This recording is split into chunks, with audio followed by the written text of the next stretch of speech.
Bonjour tout le monde. Bon, on a eu un pullback sur notre ancien top ici d'actualité en H4 aujourd'hui. C'était notamment les 38% de la semaine. C'est pour ça que j'ai envoyé une notification à tous qui était important de vérifier et de prendre un achat évidemment.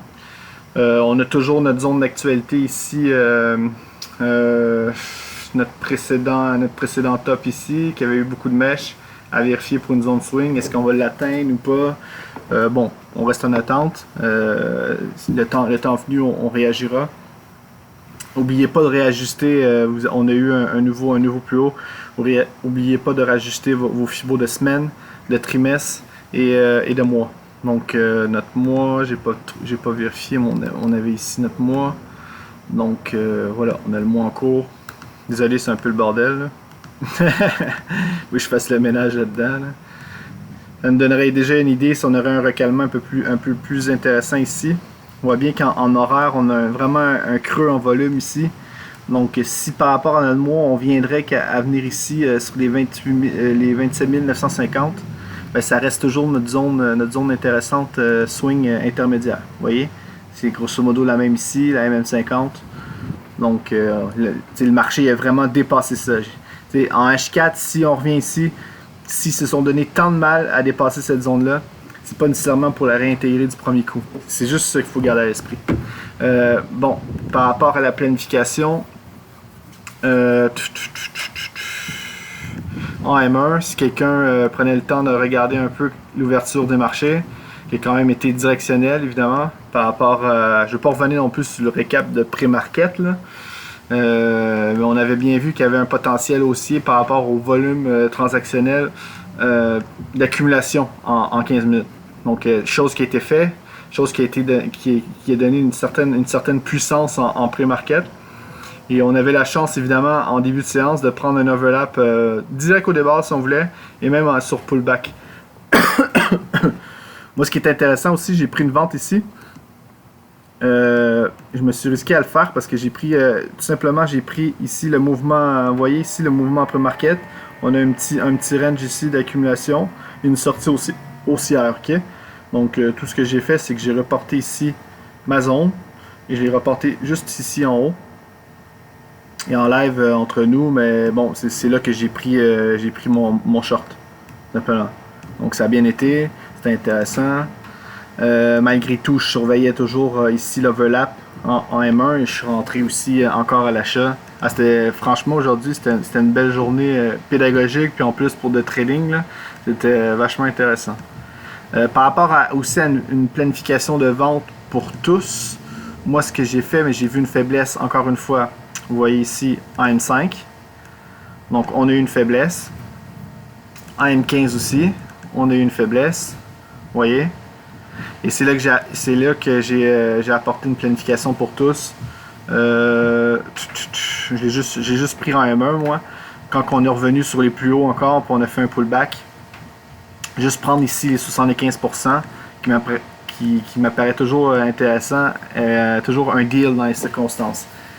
Pourquoi on fait ça? C'est toujours dans l'idée, à titre de rappel, parce qu'on est en contre-tendance.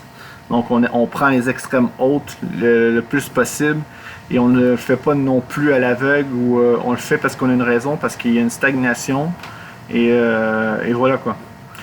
Donc quand j'ai vu ici en M15 un retracement sur les 40% de la semaine, vous voyez ici aussi le creux en volume. Donc c'est là que ça m'a allumé une mèche et pour vérifier, pour rentrer à l'achat.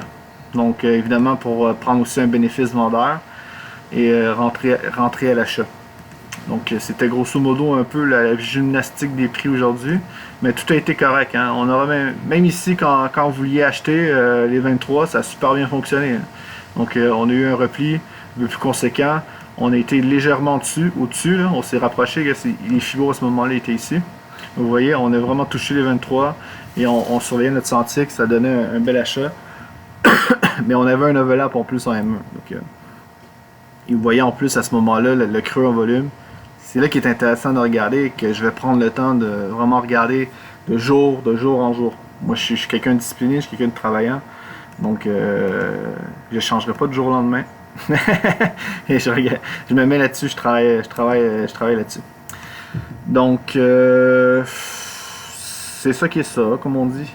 Moi, par rapport à la planète, je vais regarder, on est en train de peut-être rebondir encore un peu. Vous voyez, un overlap ici en extrême. Je risque de le revendre encore en séance asiatique. Donc, je vais voir. Ça nous donne ici, vous voyez, à peu près ici les 75%. Donc, je vais vérifier pour prendre peut-être encore un repli technique. Donc, ça, c'est pour la planif pour ce soir. Ah merde. Ah, c'est pas grave. J'ai effacé mes fibos de la semaine. je vais les refaire tout à l'heure. Qu'est-ce que je voulais dire aussi? Si on voulait voir un autre potentiel de zone de vente, c'est toujours le gap journalier. Vous voyez qu'il n'a pas été encore fermé. Donc si on prend notre zone ici d'amplitude du mouvement qui a été fait, on la recale juste ici. Vous voyez, on prend notre zone ici, on la remet juste ici. Ça vous donne une zone, ok? Ça vous donne ici les 700.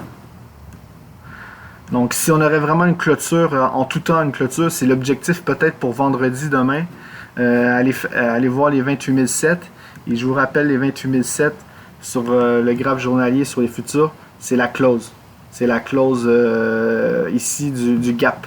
Vous voyez un peu l'idée? Donc je repasse un peu.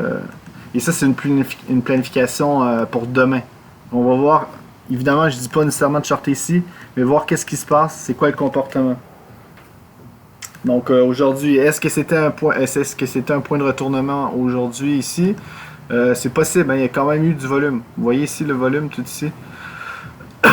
c'est grosso modo, si je prends le volume de toute la journée aujourd'hui, hein, c'est vraiment ici qu'il y a eu la plus grosse défense. Donc est-ce que c'était juste pour accumuler, pour sortir de la zone? Malheureusement, on ne peut pas le savoir à l'avance. Du moment où on va en sortir, là, on va savoir qu'il y a un truc qui se prépare. Donc, il faut juste vous rappeler qu'aujourd'hui, ça a été vachement travaillé ici. Donc, il reste toujours ici avec notre cru en volume à surveiller. Bon, ben là, je vais vous laisser parce que mon chien est rap et ça m'emmerde. Bonne fin de soirée. Ça fait le tour.